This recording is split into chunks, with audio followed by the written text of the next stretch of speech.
hope not. We got a lot of great stuff going for us when it comes to restaurants, when it comes to food. So we want to show this in a new light, which I'm going to try to do, and I'm just going to not do this with gloves, honestly. Okay, so pâtés, terrines, force meats are usually going to be pork-based. That's a great thing because down here in Memphis, we love our pork. So it's pretty easy to utilize the same ingredients. Now, terrine, named after the earthenware container vessel that we would actually be forming it in. Think of Latin terra, meaning earth. This is earthenware. You guys probably have seen it. You know, it's not like a metal pan. Conducts heat very well. Usually going to be a rectangle shape. We got other shapes that we can use for terrines, but I'm using just the classic rectangle. So, with Memphis, barbecue. So what I started out with is I took a pork shoulder that we are known for. I smoked it. I rubbed it down with some barbecue rub, a little bit of barbecue spice, brown sugar, cayenne, a little bit of thyme, garlic, a bunch of different things. So really a true Memphis style barbecue. You could change it up to whatever kind of barbecue you want.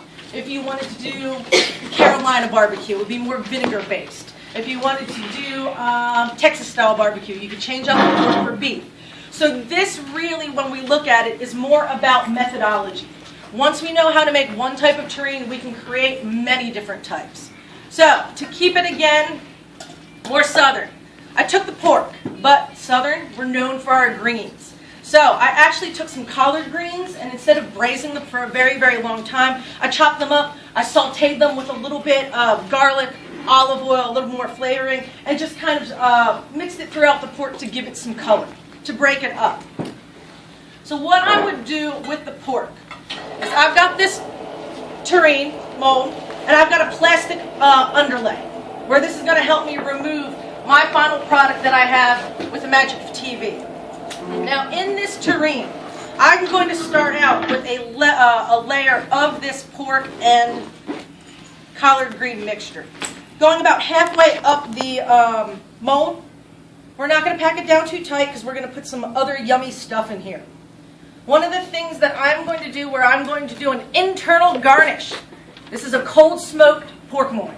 I brined it overnight for 24 hours in a solution of salt, sugar, some other aromatics, juniper berries, cinnamon stick, garlic, black peppercorns, just your standard kind of seasoning. Now in this terrine mold, I'm going to line, this is really large, I would line my pork right in the center. So what I'm going to get when I actually slice this final product is I'm going to have this nice rosy pink pork tenderloin going through the center, surrounded by this barbecued type of pork. You can chop it, you can shred it, you can do it almost however you like. Now the great thing, why would we use shoulder for barbecue? Why not tenderloin? Why not loin? Fat content. Okay, fat content number one. Flavor, if we think about it. And how do we cook barbecue?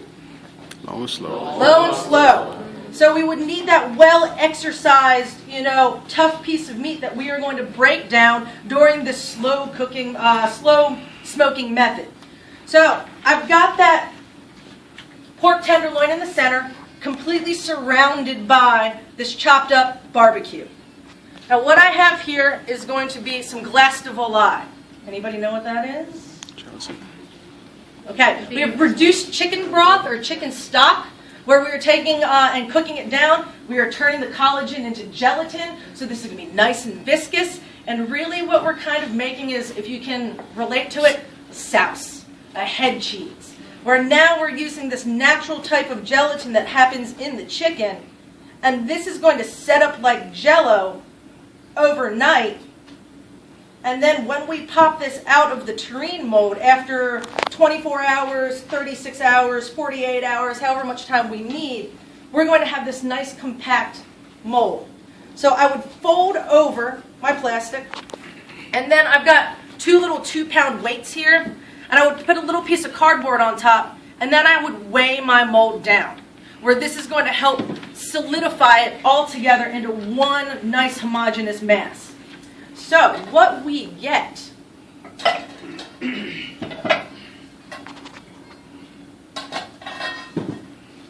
And the plastic is a very important part. Do not try this without the plastic. Where now, when I unmold it, yes, just like aspen. But instead of, again, using agar-agar or a pectin that is vegetable-based, we're using delicious animal. We're using the natural gelatin. So when I unmold this, you can see that the gelatin has solidified everything. So it's like meat jello almost. Now when I slice this, you need a very sharp knife and a hot knife because we want to be able to slice through this gelatin. And when we do this, you're going to be able to see, don't force it because you don't want to break it up too much. But when we look at this, you can see that in the center, we have this nice garnish that is going to give some contrast. We've got texture in here, we've got flavor, we've got color. We basically have a complete dish. Where with this, again, let's keep it southern. Slice this down, serve it with a barbecue beurre blanc. Change those old school ways up that we kind of base everything on. You know, beurre blancs, mother sauces, they're great. They're always going to be around. But it's what can you do with them? How can you change these very classical things and make them fit to your demographic, make them fit to your restaurant, make them fit to your customer? Where if I said, you know, traditional French pate with duck liver or something like that, people in Memphis aren't going to want to eat something like this. But if I said, hey, here's a Southern style Memphis barbecue pork terrine, do you think people are going to be more willing to try it? Yep. Yes, and that's what we have to do when it comes to our area.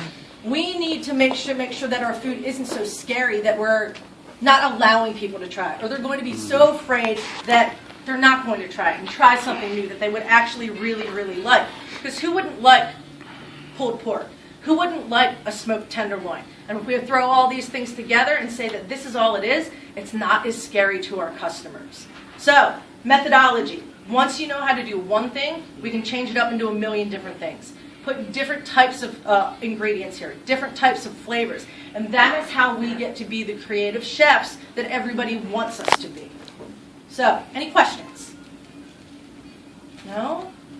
So the stock, how far did you reduce that?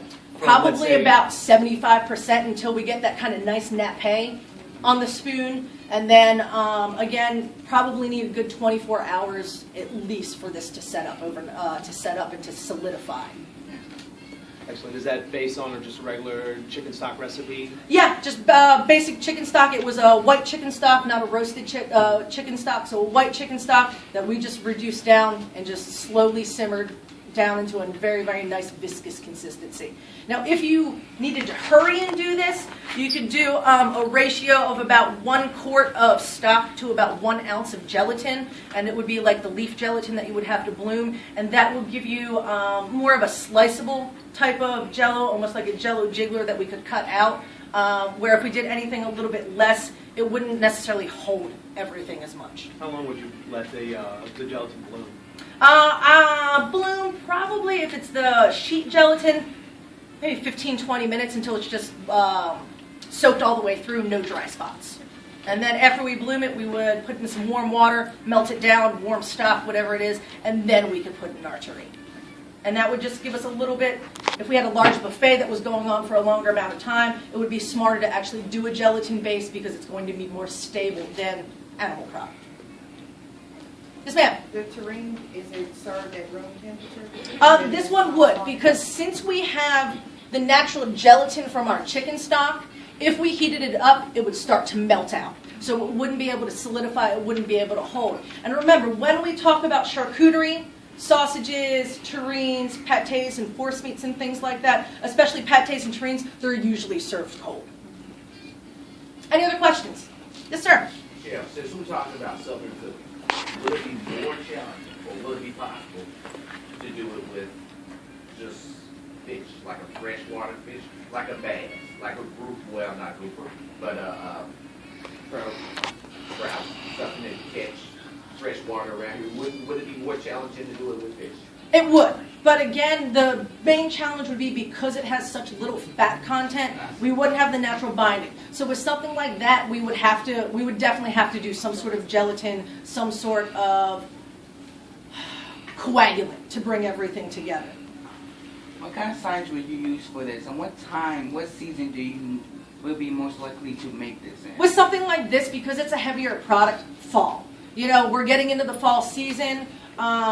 You know, these are a little bit heavier when we look at the flavors.